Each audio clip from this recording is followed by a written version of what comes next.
बस मैं इतना कहना चाहता हूँ, मैं कभी भी किसी मंच पे जाने के लिए मना कर देता हूँ और मैं जाता नहीं हूँ क्योंकि मैं असहज महसूस करता हूँ किसी मंच पे जाने में। लेकिन मुझे ऐसा लगा कि इस उत्तराखंड वाले कार्यक्रम में मैं जरूर जाऊं और इससे मैं जुड़ूं। उसके कुछ कारण हैं। 2012 से मुझे लगता है मेरी कर्म भूमि उत्तराखंडी है। इस वजह से मुझे लगा कि दो शब्द मैं आपको बताऊं जरूर। एक Swami Vivekananda health mission society है जो राष्ट्रीय स्वयंसेवक संघ आरएसएस के मार्गदर्शन पे काम कर रही है। आज उत्तराखंड में हम 12 अस्पताल चला रहे हैं जो कि निःशुल्क चल रहे हैं और ये मेरा सौभाग्य ही है, कहीं ना कहीं बद्री विशाल की कृपा ही है कि उन्होंने मुझे इन अस्पतालों से जुड़ने का मौका दिया और जितने भी अस्पताल बने सौभाग्य से वो हमारे द्वारा ही बने। पहला अस्पताल जो विकास नगर के पास में है धर्मावाला, वहां पे शुरू किया और उसके बाद ऐसा लगा जो चार धाम के जो मार्ग हैं उन पे अगर हम कोई अस्पताल बना पाए तो अच्छा होगा, क्योंकि ऊपर पहाड़ों के ऊपर आप सभी जानते हैं, आप तो वहाँ के भुक्तभोगी भी हैं कि वहाँ पे चिकित्सा सेवा बहुत ना के बराबर है। तो पहला अस्पताल जोशी मठ के पास में पीपल कोटी एक जगह है जो चमोली से करीब 20-22 किलोमीटर है, वहां बना।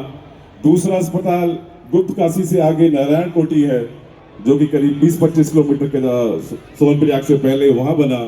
तीसरा अस्पताल गंगोत्री मार्ग में उत्तर काशी है, वहां पे बना। चौथा अस्पताल यमुनोत्री के मार्ग में बड़कोट है, वहां बना। और अब बद्रीनाथ धाम पे भी अस्पताल है, केदारनाथ धाम पे भी अस्पताल है और गंगोत्री धाम के ऊपर भी अस्पताल है। तो इस तरीके से अल्मोड़ा कुमायूं में भी हमने एक अल्मोड़ा में पेट साल में एक अस्पताल बनाया। ये सारे अस्पताल जो ऊपर के अस्पताल है बद्रीनाथ, केदारनाथ और गंगोत्री धाम में है वो पूरी तरह से निःशुल्क है। आईसीयू सेवा एकदम निःशुल्क है। और आज ये कहते हुए मुझे बड़ा मेरे मन को अच्छा लगता है कि करीब करीब एक साल में 5 लाख मरीजों की सेवा वहां हम कर पा रहे हैं। तो जब ये ऐसा लगा कि ये उत्तराखंड का कार्यक्रम है तो मुझे लगा ये तो मेरा ही कार्यक्रम है, मैं तो उत्तराखंड का ही हूं एक तरीके से, क्योंकि मेरी कर्म भूमि उत्तराखंड ही है। आप सोचते होंगे कि मैं वहां पे जाता हूं, कितना जाता हूं। 2012 से लेकर 2020 तक विश्वास कीजिएगा महीने में 4 बार जाता था, 4 धामों के रास्तों में जो अस्पताल बने थे उनके लिए। एक महीने में 4 बार 4 धाम के रास्तों के अस्पतालों को जाना, उस टाइम जब सड़कें बहुत इतनी अच्छी नहीं थी। अब तो सड़कें बहुत अच्छी हो गई हैं। समय उस टाइम 15 घंटे लगते थे जाने में, आज तो सब 8 या 9 10 घंटे लगते हैं जाने में। तो मैं लोगों से यहाँ पे कहता था कि मुझे मालूम है कि उत्तराखंड की सड़कों पे कहाँ पे गड्ढे हैं उस टाइम, तो मुझे मत बताओ उत्तराखंड में क्या है, उत्तराखंड कैसा है। और एक दुख तो है, थोड़ा सा मन में पीड़ा भी है कि पलायन वहां से बहुत ज्यादा हुआ है।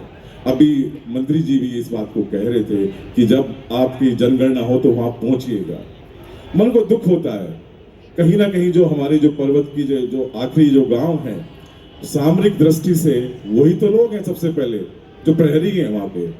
जो अगर हम बात करें गंगोत्री धाम के पास आसपास जो गांव है, मुखवा जैसे अंतिम गांव है, जसपुर है, पराली है, धराली है, मैं इन गांवों को इस जैसे जानता हूं कि मैंने वहां पे रातें गुजारी हैं।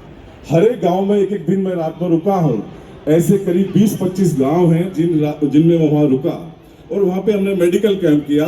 वहां पे हम दवाइयां दे के आए, एक साल की दवाइयां हम वहां पे दे के आए लोगों को। और विश्वास करें, आपको बहुत सारे लोग जानते भी होंगे, पिलंग एक जगह है। पिलंग उत्तर काशी से आगे जाते हैं तो 22 किलोमीटर ऊपर, जहां पे रास्ते नहीं है क्योंकि वो फॉरेस्ट कंजर्वेटिव एरिया है और उसमें कोई जाता भी नहीं है। और जब मैं पिलंग गया, मुझे लोगों ने कहा रास्ते में भालू मिल जाते हैं, रास्ते में लेपर्ड मिल जाते हैं, मत जाइएगा। पर 3-4 लोगों की टीम के साथ में वहां गया, 2 दिन रात में वहां रुका पिलंग के अंदर।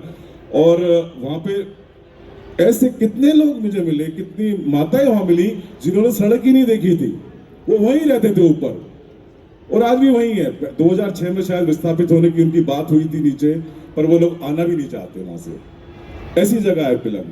तो मेरा तो जुड़ाव वहाँ से इतना ज़्यादा है, और मैं जाता भी रहता हूँ वहाँ पे, हर महीने तो जाता ही जाता हूँ।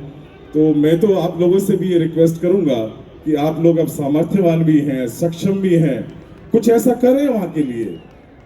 और आपको विश्वास दिलाता हूँ, यथार्थ ग्रुप आप जो कहेंगे, जैसा कहेंगे, जिस तरीके से भी कहेंगे, हम चलेंगे साथ में, हम बढ़ेंगे साथ में। उन लोगों को कुछ कर पाए जो गांव में ऊपर रहते हैं, आप लोग भी कभी रहते होंगे वहां पर, आप लोग भी वहीं से आए हैं, तो उनके लिए हम कुछ कर पाएंगे तो बहुत अच्छा होगा। कुछ उनके लिए रोजगार दे पाए, उनके लिए कुछ और व्यवस्थाएं कर पाए तो और भी अच्छा होगा। बस इतना ही कहूंगा मैं। बहुत बहुत धन्यवाद। बहुत बहुत धन्यवाद डॉक्टर साहब।